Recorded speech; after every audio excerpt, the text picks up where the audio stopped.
Alright, so now we're going to continue our discussion about market segments, and here we're going to do some more analysis using an example. So just remember, absorption costing is often used for long-term analysis of market segments. On the short-term, variable costing is the one that's often used for analyzing a market segment. Most companies prepare variable costing reports for each product and use the reports for product pricing and deciding whether to discontinue a product. So let's see this example. Here we have Camlet Fragrance Company had the following data on March 31st, and here we have the sales and production data for two of their products. Just for simplicity, let's call it product G and product L.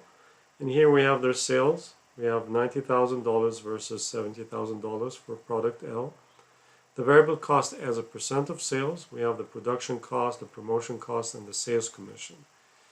The production cost is the same across the two products. Promotion cost is higher for G compared to the L, and the sales commission is higher again for G compared to L. So here we're just going to see the contribution margin by product line, the G versus L. And remember here we're going to start with the sales. We're going to subtract the total variable selling expense to get the contribution margin. And based on this contribution margin, we're going to calculate something we haven't done before, which is the contribution margin ratio. So the sales, again, we got the sales for these two products, G and L, 90,000 and 70,000. The variable cost of goods sold is the 12%, so 10,800 for product G and 8,400 for product L. So for the manufacturing margin, it's going to be the difference between the sales and the variable cost of goods sold. And in this case, 90,000 versus or minus 10,800, that's 79,200. And for the product L, it's 70,000 minus 8,400, and that's 61,600. Now let's subtract the variable selling expenses. And here we're going to have the promotion cost and the sales commission. Remember, the percentages were not the same. If I go back to the previous slide here, was 30% versus 20 and 20% versus 10. So we just multiply these percentages by the sales value, and we got the promotion cost to be 27,000, and the sales commission is 18,000 for product G, and for product L it's 14 and 7,000. We add them together, and that's the total variable cost, or total variable selling expenses. So we subtract the total variable expenses from the manufacturing margin to get the contribution margin, and that's 34,200. And for product L, it's 40,600. Take this number divided by the sales, that's 38%, and that's the contribution margin ratio. If we take the 40,600 divided by 70,000, you can see that the contribution margin ratio for product L is even higher, 58%. So even though the sales here between these two products, you can see that G is higher, but the contribution margin for product L is much higher. And the reason for this is because the total variable selling expenses for product L is much less than product G, and that generates or lead to contribution margin ratio of higher for product L. So again, this is something for decision making. If I want to make sure that I produce more of or sell more of these two products, I have to keep in mind that product L would be more profitable for me. Now let's talk about variable costing for service businesses. So service companies also use variable costing in segment analysis. Since little or no physical inventory exists, most service companies use variable costing rather than absorption costing. So it really doesn't make a lot of sense to use absorption costing in service businesses because we don't have inventory. So a cost is classified as a fixed or variable cost according to how it changes relative to an activity base. So we talked about activity bases in previous chapters, so we're going to continue the discussion in this chapter as well. So a common activity for a manufacturing firm is the number of units produced. In contrast, most service companies use several activity bases. So let's see an airline company. So for example, Blue Skies Airline Incorporated uses the activity-based number of passengers for food and beverages services and for selling expenses. And they also use number of miles flown for fuel and wage expenses. So let's see this table here that can give us a better idea for the cost of Blue Skies Airlines and their activity base. So depreciation expense, that's a fixed cost. The cost behavior is fixed. And here we have this number, which is about 3.6 million. Food and beverage service expense, that's a variable cost that where its activity base is the number of passengers.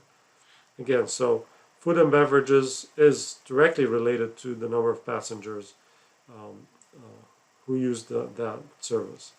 Fuel expenses, it's still a variable cost, but we cannot use number of passengers here. We can use the number of files flown.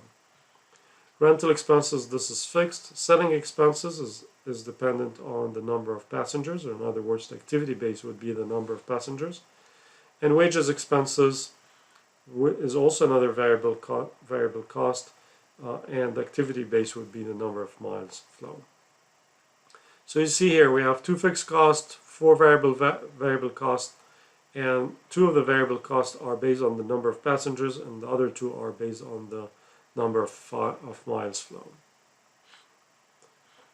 So now let's see an income statement that's based on variable costing for Blue Skies Airline. So remember, in variable costing, we have to calculate our contribution margin, and we also have our operating income. In this case, we only have two steps. We don't have the third step that we usually calculate. So we have the revenue, which is 19,238,000, and then we have the variable cost consisting of these four expenses. We have the fuel expenses, wages expenses, food and beverages, service expenses, selling expenses. Notice we don't have the variable cost of goods sold like the other in the other cases of manufacturing businesses. So in this case we have the total variable cost all combined together, and if we subtract that from our revenue we get the contribution margin, which is in this case 5,338,000. The next step, we'll just subtract the fixed cost where we have the depreciation expense, rental expense. We add them together, that's our total fixed cost. We subtract it from our contribution margin to get our operating income. So you can see here, it's even though we're using variable costing, but it's only two stages, and the reason is because we don't have the variable cost of goods manufactured. It's a service business, so we only focus on the contribution margin and the operating income. So here we have some examples for service industry market segments. So we have things like electric power, banking, airlines, railroads, hotels, telecommunication, and healthcare. So for electric power, the market segments would be the regions, the customer types, whether it's industrial or consumer. For the banking industry, we have the customer type, whether it's commercial or retail, or products, whether it's loan, saving accounts, could be checking accounts, and so on. For airlines industry, it depends on the products like passengers and the cargoes. It could be also based on the routes. For railroads, the same thing, products and routes, but here it's like we can use the commodity type. Hotels would be the hotel properties. In telecommunication, the customer type, whether it's commercial or retail. The service type, whether it's voice or data or text. Healthcare, it could be the procedure or the payment type, whether it's Medicare or insured patients, and so on. So you can see here that the market segment can vary depending on the service industry, and it's very important for management to decide on what are the market segments related to their service industry. Now let's analyze the segments. So contribution margin report for service companies can be used to analyze and evaluate market segments. So if we go back to our example for Blue Sky Airlines, a contribution margin report segmented by route would be prepared as follows. So here we have like three routes. We have Chicago, Atlanta, Los Angeles, and Los Angeles, Chicago. The average ticket price per passenger is these numbers here, $400, $1,075, and $805. The total passengers served, you can see in the Chicago, Atlanta is the highest, 16,000. And again, it's the cheapest. In the Atlanta, LA, it's the most expensive, but we have about 7,000 passengers here. And the LA, Chicago, it's 6,600. The total miles flown would be the highest for the Atlanta, LA, but it's the lowest for Chicago, Atlanta. So the variable cost per unit would be as follows. For fuel, it's $20 per mile. For wages, $30 per mile. But food and beverages, that would be per passenger, because that's the base that we're going to be using, or the cost base. That's $15 per passenger, and the selling cost would be $110 per passenger. So let's see the contribution margin by route. Here we're on the top for these three routes that we talked about, and the total. The revenue would be the number of tickets multiplied by the number of passengers. And we can get these from here. Average ticket price with the total passengers served. Multiply them together and you will get these values: 64 or 6.4 million, 7.5 million, and 5.3 million. Again, I'm just rounding the numbers here.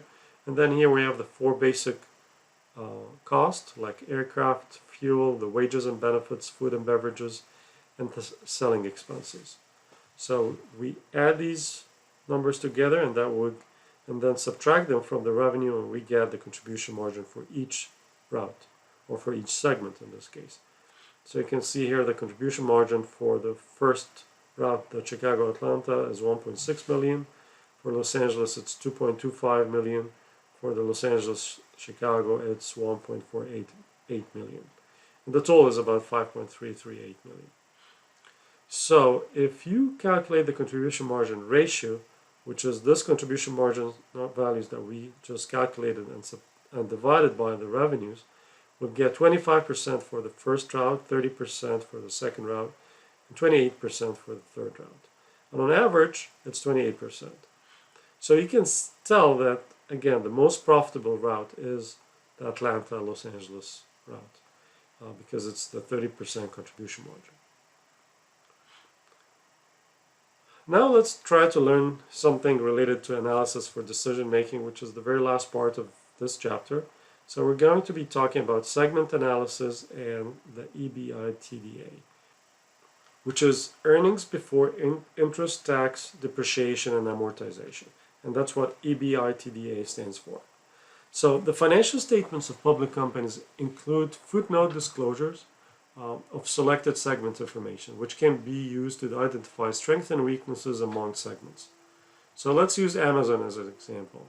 Amazon Company Incorporated, or Amazon.com Incorporated, reports three segments. They have North America, they have International Sector, and they have Amazon Web Services. So the sales operating income and depreciation expense segments disclosure in Amazon's financial statement footnote for recent years in millions are as follows. So we have here sales for North America, for International, and for Amazon Web Services. And that's the total here, 386. And that's the breakdown of their sales. And the segment operating income, you can see that this is around 8 billion, 717 million, and then the Amazon Web Services is about $13.5 billion. You can see that the Amazon Web Services is having the highest operating income, and the total operating income is $22 billion. Depreciation and amortization expenses, and these are the values here, and that will give you the total depreciation and amortization expenses. So operating income is often expressed by adding back depreciation and amortization expenses. So what we like to do is that when we get the net income, we bring back, or we add back the depreciation and amortization expense to get the earnings before interest, tax, depreciation, and amortization. So this amount is termed earnings before interest, tax, depreciation, amortization, or what's known as the EBITDA. So the EBITDA removes a significant fixed and non-cash cost from operating income and may approximate the contribution margin. So the EBITDA as a percent of sales, termed EBITDA margin, can be compared between the three segments of Amazon the same way we did the previous example. So we got the operating income before interest and tax. These were the values. Then we added the depreciation and amortization to get the EBITDA. And here we got these values. We divide these values by the sales. We got 6.4, we have 2.8, we have 46.6, and the total is 10.1. You can tell that based on the EBITDA, the Amazon website services is the most profitable, 46.6%. And again, I think it's logical because the operating cost for that part is not too high, or for that segment is not too high.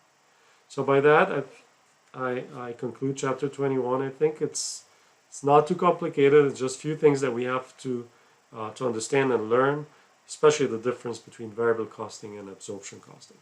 Again, wishing you all the best, and I'll see you in the next chapter.